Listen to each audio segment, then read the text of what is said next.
আসসালামু আলাইকুম। আজকে যে টপিকটি নিয়ে কথা বলতে এসেছি সেটি হলো আমাদের বিবেকের উদাহরণ তোফাজ্জল হোসেন। সাম্প্রতিক সময়ে তোফাজ্জল হোসেনকে যেভাবে ঢাকা বিশ্ববিদ্যালয়ে কিছু দুষ্কৃতিকারী ছাত্ররা যেভাবে মেরেছে তা দেশের বাহিরে সবার নজর কেড়েছে। যেটা বলতে গেলে অনেক নৃশংস হত্যা। একজন মানুষকে কিভাবে তাকে ডেকে নিয়ে এসে খাওয়ানোর পর সুপরিকল্পিতভাবে একটা ঠান্ডা মাথায় ওপেনলি হত্যা করা হয় মেরে। সেটা আমার বিবেকে এটা ধরে না, আমি জানি না। যে ভাইয়েরা এই কাজটা করেছে তারা কি ধরনের পড়াশোনা করছে, তারা কি ধরনের জ্ঞান নিয়ে এগিয়ে যাচ্ছে আমি জানি না। কারণ আমরা সাধারণত একটা পশু পাখিকে হত্যা করতে গেলে আমাদের বুকটা কাঁপে। আর সেই জায়গায় একজন মানুষ যে ভারসাম্যহীন, মানসিক ভারসাম্যহীন, দেখলে বোঝা যায় যে আসলে মানুষটা কেমন। তাকে আমরা কেন মারবো? কিভাবে মারবো? আমি জানি না। আসলে আমার বিবেকে এই কাজটা করা, আমার বিবেকে এটা এই জিনিসটা আমি কোনরকমই নিতে পারতেছি না। হ্যাঁ, এটা ছিল যেহেতু সেই ২-৩-৪ বছর আগে বরগুনা জেলার কোনো একটা ইউনিয়ন পরিষদে কি ছিলেন, আ আওয়ামী লীগের সভাপতি ছিলেন।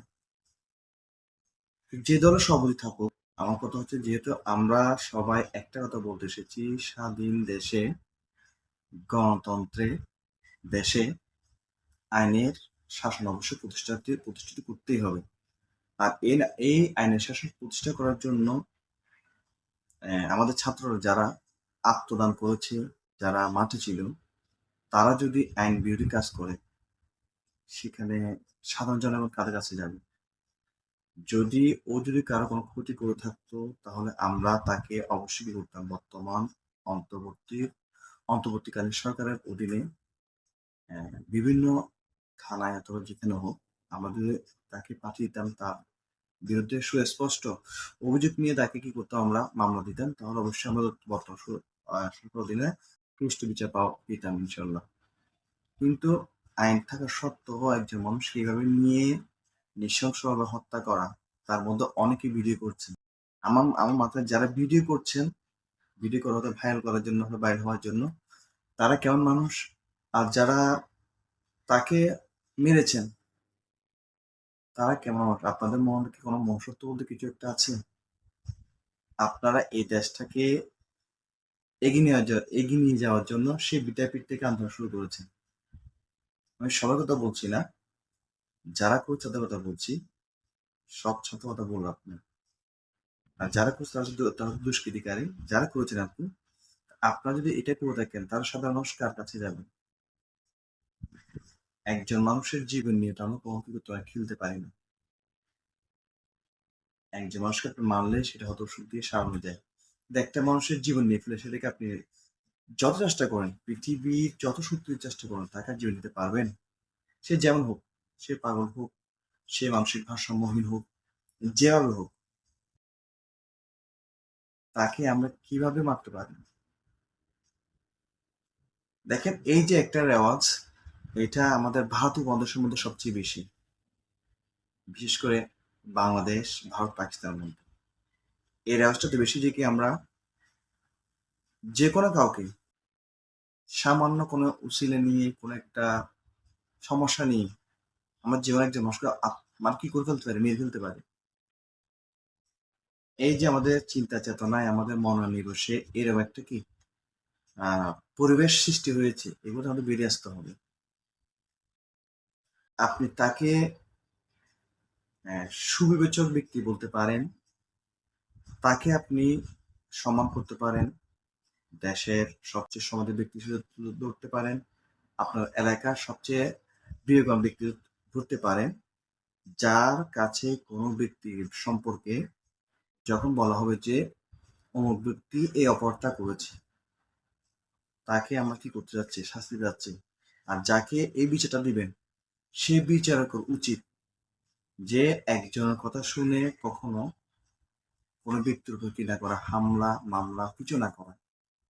কারণ যারা সুনাগরিক বা সুবিবেচক ব্যক্তি তারা কখনো একজনের কথা শুনে কোনো একটা সিদ্ধান্ত নেয় না। তারা একজনের কথা শোনার পর সেটা নিজের মধ্যে অ্যানালাইসিস করে, এরপর বিপক্ষে যে আছে তার কথা শুনে, তার কথা শুনে কি করে নিজে অ্যানালাইসিস করে, নিজের মধ্যে অ্যানালাইসিস করার পর সঠিক তথ্যটা নিয়ে সে কি যায়, যে অভিযুক্ত করা হচ্ছে সে অভিযোগ নিয়ে এগিয়ে যায়।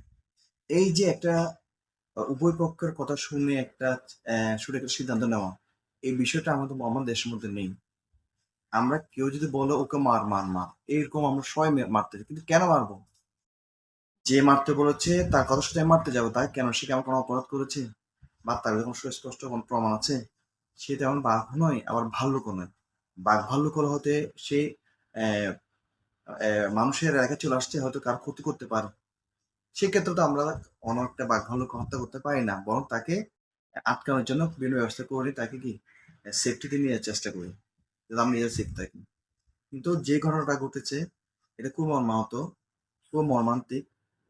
আমি যেটা বলবো, আমি যেটা বলতে চাচ্ছি সর্বশেষ হচ্ছে যে কি, আমরা যেভাবে মানে যারা যেভাবে যেসব ব্যক্তিরা বিবেকবান, তারা সাধারণ একটা প্রাণীকে হত্যা করতে তারা কি পায়, ভয় পায়। সে জায়গায় এরকম একজন মানুষকে, জ্বলন্ত মানুষকে হত্যা করা, এটা কিন্তু একটা সুজাতি, একটা আদর্শবান জাতির আচরণ হতে পারে না, কখনো হতে পারে না। সেই জন্য আমরা কোনো কিছু শোনার সাথে সেটা তাৎক্ষণিক না করে এটা নিয়ে একটু সময় নেব, জানবো, তারপর একটু সিদ্ধান্ত নেব। আর এমন কিছু করবো না বর্তমান সময়ে দেশের যে অন্তর্বর্তীকালীন সরকার রয়েছে তাদের বিরুদ্ধে কোনো প্রকার কেউ অভিযোগ তুলবে যে তারা পারছে না। আমরা সবাই চাচ্ছি তাদেরকে আমরা সহযোগিতা করব, তারা দেশকে এগিয়ে নিয়ে যাবে। সবাই ভালো থাকবেন, সুস্থ থাকবেন। সালাম আলাইকুম।